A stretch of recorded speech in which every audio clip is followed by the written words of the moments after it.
आज तक तो आपने लोगों को नकली नोट्स, नकली कॉइन्स, नकली डॉक्यूमेंट्स और सर्टिफिकेट्स बनाते हुए सुना होगा, मगर ये अनोखी और अजीबोगरीब कहानी एक ऐसे शख्स के बारे में है जिसने कसिनो में खेले जाने वाले चिप्स के ही नकली चिप्स बना दिए और कई मिलियन डॉलर्स का वो फ्रॉड अंजाम दिया, जिसका पता चलने पर लोग हक्का बक्का रह गए। ये नकली चिप्स इतनी सफाई और बारीकी से बनाए गए कि कसिनो में किसी को भी इस बात की भनक तक नहीं लगी कि उनके साथ एक बहुत बड़ा फ्रॉड हो रहा है। हालांकि कसिनोज के इतिहास में आज तक कई फ्रॉड हुए, मगर ये एक ऐसा फ्रॉड था जिसके बारे में आज तक ना किसी गैम्बलर ने सोचा और ना ही सुना। तो आखिर कौन था ये मास्टरमाइंड और वो कौन सा अनोखा और अद्भुत तरीका था जिसकी वजह से वो ये नकली चिप्स बनाकर एक आम आदमी से मिलियनेयर बन गया? और क्या वो इस फ्रॉड के बाद कभी पुलिस के हाथ लगा? ये जानकर आप हैरत में पड़ जाएंगे। कहानी शुरू होती है सन 2000 में, जहां एरिक मोरिकावा नाम का एक शख्स लास वेगस में रहता था। एरिक का एक छोटा सा कंस्ट्रक्शन का बिजनेस था जिसमें वो छोटी मोटी दुकानों और घरों के मेंटेनेंस और रिपेयर का ठेका लिया करता था। क्योंकि एरिक कंस्ट्रक्शन इंडस्ट्री का एक बहुत छोटा प्लेयर था, इसलिए ज़्यादातर लोग उसे नहीं जानते थे, और यही वो वजह थी कि उसे मिलने वाले काम भी बहुत छोटे होते थे और उसमें पैसे भी बहुत कम मिलते थे। एरिक हर वक्त इसी जद्दोजहद में लगा रहता कि उसे किसी तरह बड़े कॉन्ट्रैक्ट्स मिलने लगे ताकि वो ज़्यादा से ज़्यादा पैसे कमा सके, और इसी दौरान उसकी मेहनत रंग लाती है और उसे कसिनो में पेंटिंग और मेंटेनेंस का कॉन्ट्रैक्ट मिल जाता है। इस कसिनो से कॉन्ट्रैक्ट मिलने के बाद मानो उसकी किस्मत ही खुल गई और अब उसे दूसरे कसिनो से भी कॉन्ट्रैक्ट्स मिलने लगे, जिसकी वजह से एरिक को अब और ज़्यादा लोग अपनी कंपनी में शामिल करने पड़े ताकि वो अपने बढ़ते हुए बिजनेस को संभाल सकें और ज़्यादा से ज़्यादा पैसे कमा सकें। एरिक अब काफ़ी खुश था क्योंकि अब उसके पास काम की कमी नहीं थी और वो अच्छे खासे पैसे कमा रहा था। और इसी दौरान एक दिन कैफ़े में कॉफ़ी पीते हुए उसकी मुलाकात एक शख्स से होती है जिसका नाम था जेरेमी। जेरेमी वही शख्स है जिसकी वजह से आगे चलकर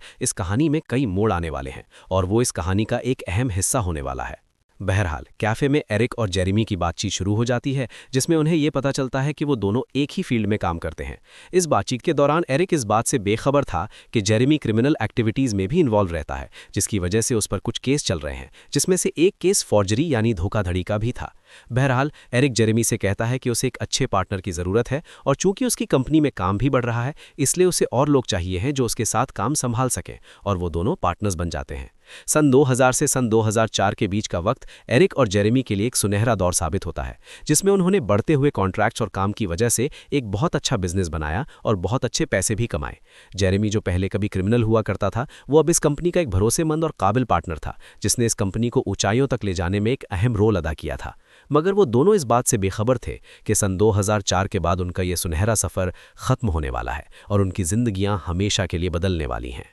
सन 2004 कसिनोज के लिए वो दौर था जहां उन्हें कुछ डाउनफॉल का सामना करना पड़ रहा था, और यही वो वजह थी जिसकी वजह से एरिक और उसकी कंपनी को मिलने वाले रिपेयर और मेंटेनेंस के कॉन्ट्रैक्ट्स काफ़ी कम हो गए। कॉन्ट्रैक्ट्स कम होने की वजह से एरिक और जेरेमी दोबारा वहीं आकर खड़े हो गए थे जहां से उन्होंने शुरुआत की थी, और क्योंकि अब उनके पास काम नहीं था, इसलिए वो फैसला करते हैं कि अब वो शहर के बाहरी हिस्सों यानी सब अर्ब्स में काम की तलाश करेंगे, क्योंकि सब अर्ब्स में मिलने वाले काम बहुत छोटे होते थे और उसमें पैसे भी बहुत कम मिलते थे, जिसकी वजह से एरिक को कई लोगों को अपनी कंपनी से निकालना पड़ता है क्योंकि वो उनकी सैलरीज नहीं दे पा रहा था। एक शाम एरिक और जेरेमी दो वर्कर्स के साथ अपनी कार में बैठकर काम से घर वापस लौट रहे थे कि तभी एरिक की नज़र एक बिलबोर्ड पर पड़ती है। ये कसिनो का एडवर्टाइजमेंट था जिसमें एक बड़ा सा चमकता हुआ कॉइन था। पहले तो एरिक इस कॉइन को बेध्यान से देखता रहा, मगर तभी अचानक उसके दिमाग में एक आइडिया आता है जो उन सब की जिंदगी हमेशा के लिए बदलने वाला था। एरिक सोच में डूबे हुए लहजे में जेरेमी से पूछता है कि क्या इन कसिनो कॉइन्स के नकली कॉइन्स बनाना मुमकिन है, जिसका जवाब जेरेमी और बाकी दो वर्कर्स देते हैं कि इसे बनाना मुमकिन है और वो इसे बना सकते हैं।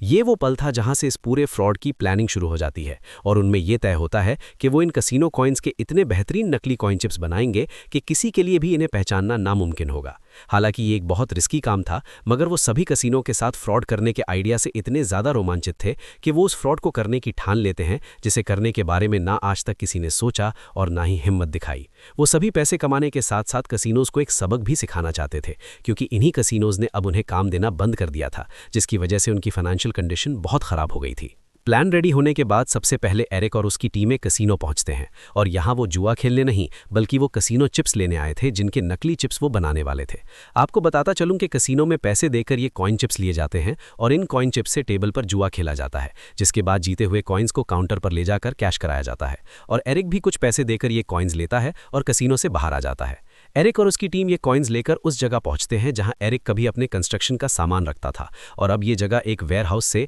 एक लैब में बदल गई थी जहां वो अपने इस पूरे फ्रॉड ऑपरेशन को अंजाम देने वाले थे। वेयरहाउस पहुंचने के बाद वो लोग सबसे पहले उस कसीनो चिप को बहुत सफाई से काटते हैं ताकि वो उसकी हर बारीकी से बारीकी डिटेल जैसे मटेरियल, वेट, टेक्सचर और यहाँ तक कि कॉइन्स के आपस में टकराने पर कैसी आवाज़ निकलती है उसके बारे में जान सके। ये कॉइन्स मिट्टी और बालू से बने हुए थे जिन्हें हाई प्रेशर में कंप्रेस करके बनाया गया था ताकि उनमें मजबूती और एक अलग फील आ सके। एरिक और उसकी टीम भी इस प्रोसेस को दोहराने के लिए सभी ज़रूरी सामान इकट्ठा करते हैं और मिट्टी और बालू को कंप्रेस करके इन चिप्स को बनाने की कोशिश करते हैं। मगर उनका बनाया हुआ कसीनो चिप असली वाले कसीनो चिप से अभी बहुत दूर था। कई कोशिशों के बावजूद भी वो इन कसीनो चिप्स को बनाने में नाकाम रहे, क्योंकि इन कसीनो चिप्स को बनाने में जो टेक्नोलॉजी इस्तेमाल हुई थी उसमें हाई प्रेशर के साथ साथ हाई टेम्परेचर की भी ज़रूरत थी और ये एरिक और उसकी टीम के लिए नामुमकिन था, क्योंकि इसके लिए उन्हें बहुत महंगी मशीनों की ज़रूरत पड़ने वाली थी। ये दिन ब दिन एरिक के लिए एक चैलेंज बनता जा रहा था, क्योंकि उसे ऐसे कसीनो चिप्स बनाने थे जिनका लुक, वजन और आवाज़ बिल्कुल असली कसीनो चिप्स की तरह हो। क्योंकि वो ये बात बहुत अच्छी तरह जानता था कि कसीनोज में काम करने वाले ट्रेंड स्टाफ नकली कसीनो चिप्स को बहुत आसानी से पहचान लेंगे। इन कॉइन्स की बारीकी से बारीकी डिटेल्स को मिलाना एक बहुत मुश्किल और जटिल काम था, और इस बात का एहसास होने के बाद एरिक को ये समझ आने लगा कि उसे इस काम के लिए बहुत सफाई, महारत और काबिलियत की ज़रूरत पड़ेगी।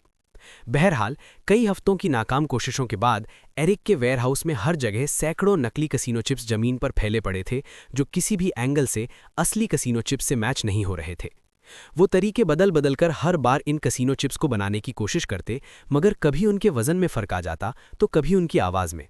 अब एरिक और उसकी टीम की उम्मीदों पर धीरे धीरे पानी फिरने लगा, और जो फ्रॉड ऑपरेशन उन्हें शुरू में बहुत रोमांचक लग रहा था, उसे फेल होता देख उनका कॉन्फिडेंस भी गिरने लगा। धीरे धीरे टीम के वर्कर्स भी खुद को इस ऑपरेशन से अलग करना शुरू कर देते हैं, क्योंकि उन्हें अब ये डर सताने लगा था कि नकली कसीनो चिप्स के साथ कहीं वो पकड़े ना जाएं। अब इस पूरी टीम में महज एरिक और जेरेमी ही थे जो अपने टूटे हुए सपनों के साथ खड़े थे। मगर एरिक के हौसले अभी भी बुलंद थे और वो हार मानने से इनकार कर देता है, और इसी उलझन और कश्मकश में एरिक के दिमाग में एक बेहतरीन और अनोखा आइडिया आता है। इस बार एरिक फैसला करता है कि वो नकली कसीनो चिप्स को बनाने के मुश्किल तरीके को छोड़कर असली कसीनो चिप्स को मॉडिफाई करेगा।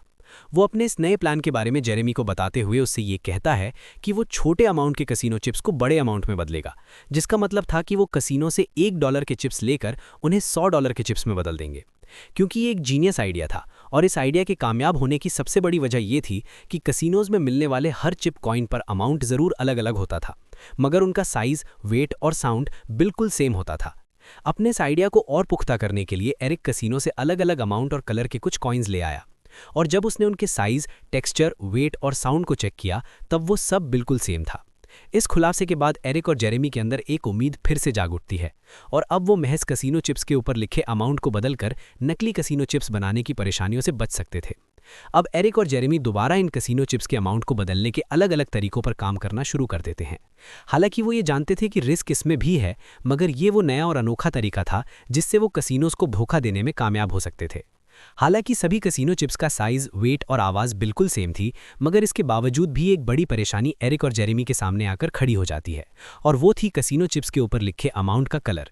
क्योंकि उन्हें $1 के कसीनो चिप्स को $100 में बदलना था, और इन दोनों के कलर्स में एक बहुत बड़ा फ़र्क था, और कलर्स को सेम रखना भी बहुत ज़रूरी था, क्योंकि ज़रा सी भी कमी होने पर वो लोग पकड़े जाते और उनका प्लान फेल हो जाता।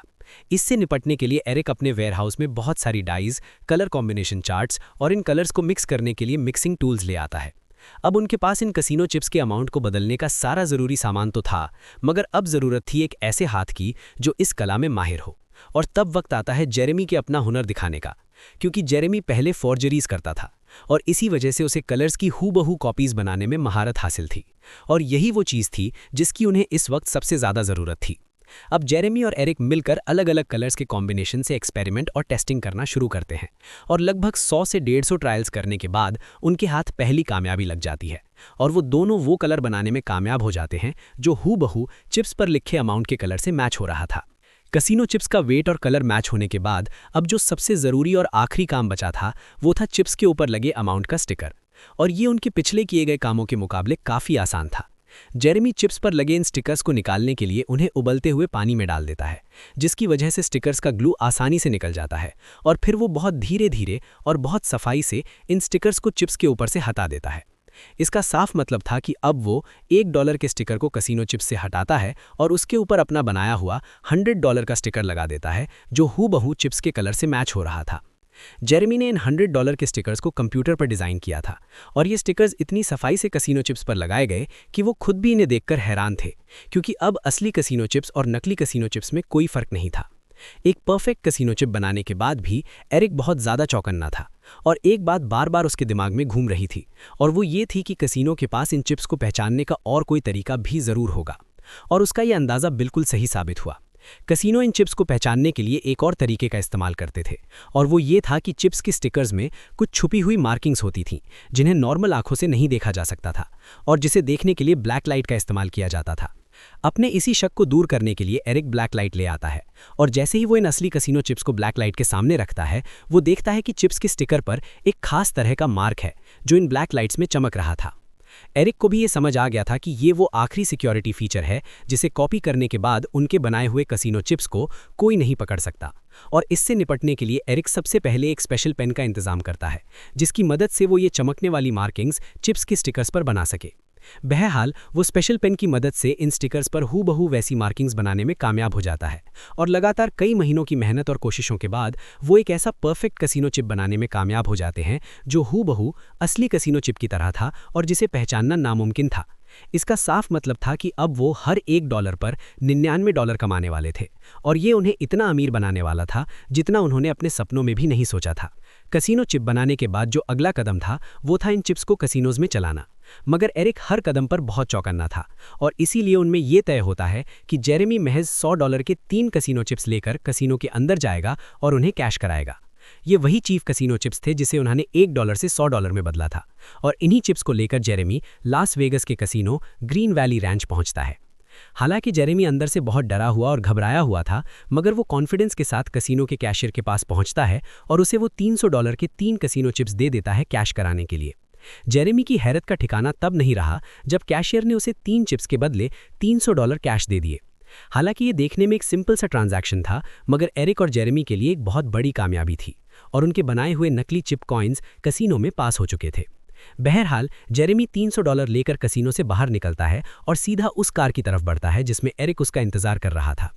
कसीनो से कार तक का फासला तय करने के दौरान उसका दिल जोर जोर से धड़क रहा था, और उसे हर पल यही डर सता रहा था कि कहीं उसे पीछे से आवाज़ न दे दे या उसे आकर पकड़ ना ले। मगर ऐसा कुछ नहीं हुआ, और वो कार के अंदर बैठ गया। गाड़ी में बैठते ही एरिक फौरन कार स्टार्ट करता है और वो दोनों वहाँ से निकल जाते हैं, और जैसे ही जेरेमी उसे $300 निकाल कर देता है, ये देखते ही एरिक की आंखों में खुशी की चमक आ जाती है।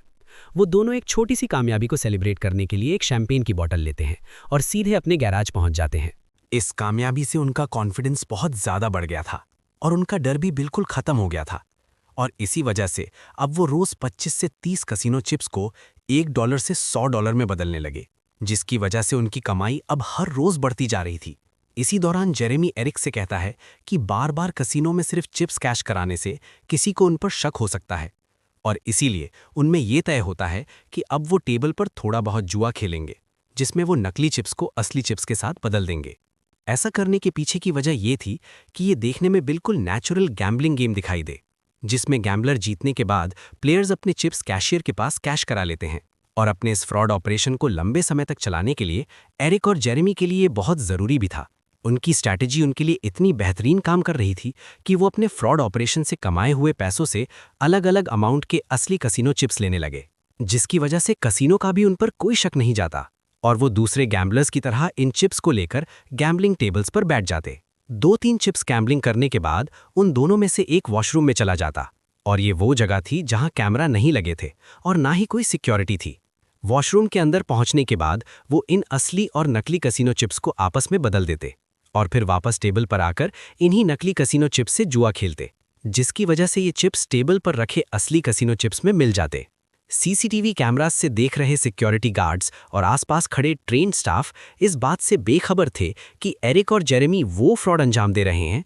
जिसके बारे में ना उन्होंने कभी सोचा और ना ही कभी सुना। वो दोनों जानबूझकर ऐसे एंगल में खड़े होकर कसीनो चिप्स लेते जिससे वो सीसीटीवी कैमरा की नज़र में आ जाएं, और जब वो इन चिप्स को कैश कराने जाएं तो किसी को उन पर कोई शक ना हो। ये अब उनके लिए एक रोज़ का रूटीन हो गया था, और अपने बढ़ते हुए कॉन्फिडेंस की वजह से वो $100 की जगह $500, 500 से $1000 और $1000 से $25,000 तक के नकली कसीनो चिप्स बनाने लगे। उनका ये नकली कसीनो चिप्स बनाने का ऑपरेशन अब नई ऊंचाइयों को छू रहा था, जिसकी वजह से अब वो हर महीने के लाखों डॉलर्स तक कमा रहे थे। इस बढ़ती हुई दौलत से उनकी जिंदगी और रहन सहन में एक बहुत बड़ा बदलाव आया और अब वो लोग वो जिंदगी जीने लगे जैसी उन्होंने सपनों में भी नहीं सोची थी। एरिक अब अपनी बीवी के साथ लास वेगस के सबसे महंगे रेस्टोरेंट्स में खाना खाने लगा और साथ ही साथ लग्जरी ब्रांड्स के कपड़े भी पहनने लगा। हद तो तब हो गई जब एक बार उसकी बीवी ने शॉपिंग के दौरान एक साथ 100 हैंडबैग्स खरीद लिए जिनकी कीमत $2 लाख थी। जैसे जैसे उनकी दौलत बढ़ती जा रही थी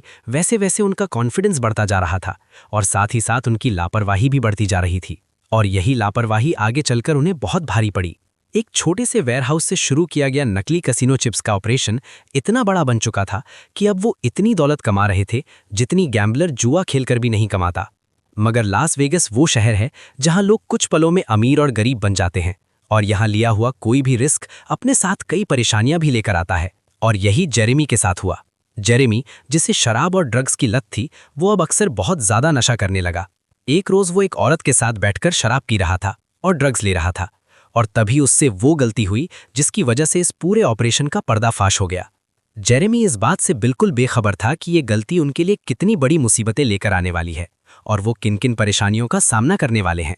इस खुलासे के बाद उस औरत को लगने लगता है कि वो जेरेमी की इस कमजोरी का फायदा उठा सकती है और वो जेरेमी को ब्लैकमेल करके उससे पैसे ऐंठना शुरू कर देती है। अब वो अक्सर जेरेमी को फोन करके ये कहती कि अगर उसने उसे पैसे नहीं दिए तो वो ये सब पुलिस को बता देगी, जिसके बाद जेरेमी उसे पैसे दे देता और ये सिलसिला कई हफ्तों तक चलता रहा। एरिक को जब इस ब्लैकमेल के बारे में पता चलता है तो वो इस बारे में जेरेमी से बात करता है और चूंकि उनका ये ऑपरेशन जेरेमी की वजह से खतरे में पड़ गया था इसलिए उन दोनों के बीच काफी बहस हो जाती है। बहरहाल इन सारी परेशानियों के बावजूद भी वो अपना फ्रॉड ऑपरेशन जारी रखते हैं इस उम्मीद में कि वो पुलिस के हाथ नहीं लगेंगे। मगर इस बार किस्मत उनका साथ छोड़ देती है। एक रोज सुबह एरिक अपने घर पर आराम कर रहा था कि तभी उसके दरवाजे पर एक दस्तक होती है। दरवाजा खोलने से पहले एरिक पूछता है कि बाहर कौन है, जिसके जवाब में बाहर खड़ा शख्स एरिक से कहता है कि वो उसका पड़ोसी है। दरवाजा खोलते ही वो शख्स एरिक से कहता है कि उसके बेटे की बॉल उनके गार्डन में आ गई है और एरिक जैसे ही अपने गार्डन की तरफ जाने के लिए पलटता है वो शख्स एरिक पर अटैक करते हुए उसे जमीन पर लिटा देता है। अचानक हुए हमले से घबराकर जब एरिक उससे पूछता है कि वो कौन है तब वो शख्स बताता है कि वो एक फेडरल एजेंट है और इसी दौरान बाकी पुलिस ऑफिसर्स भी घर के अंदर घुस जाते हैं। घर के अंदर घुसते ही वो पूरे घर की छानबीन शुरू कर देते हैं, जहां वो उस वेयरहाउस तक पहुंच जाते हैं जहां एरिक और जेरेमी नकली कसिनो चिप्स बनाने का काम करते थे। वेयरहाउस के अंदर पहुंचने के बाद वो जगह जगह कसिनो चिप्स पड़े हुए देखते हैं और साथ ही साथ उन्हें एक प्रिंटर, प्रिंटिंग मशीन, डाइज और कलर्स को मिक्स करने वाले टूल्स भी मिलते हैं। इसी दौरान जेरेमी भी एरिक से मिलने के लिए वहां पहुंच जाता है और पुलिस उसे भी गिरफ्तार कर लेती है। अब पुलिस के हाथ वो हर पुख्ता सबूत लग चुका था जिसकी वजह से उनका ये मास्टरमाइंड ऑपरेशन पूरी तरह पकड़ा गया और इसके पीछे की वजह थी खुद जेरेमी। इस गिरफ्तारी के बाद पुलिस उन दोनों को सीधे जेल भेज देती है जहां वो दोनों अपनी बेल के लिए अर्जी देते हैं। चूंकि ये मामला कसिनो फ्रॉड से जुड़ा था इसीलिए कोर्ट ने भी उनकी बेल की रकम को $5 मिलियन रखा, जिसका इंतजाम करना उन दोनों के लिए लगभग नामुमकिन था।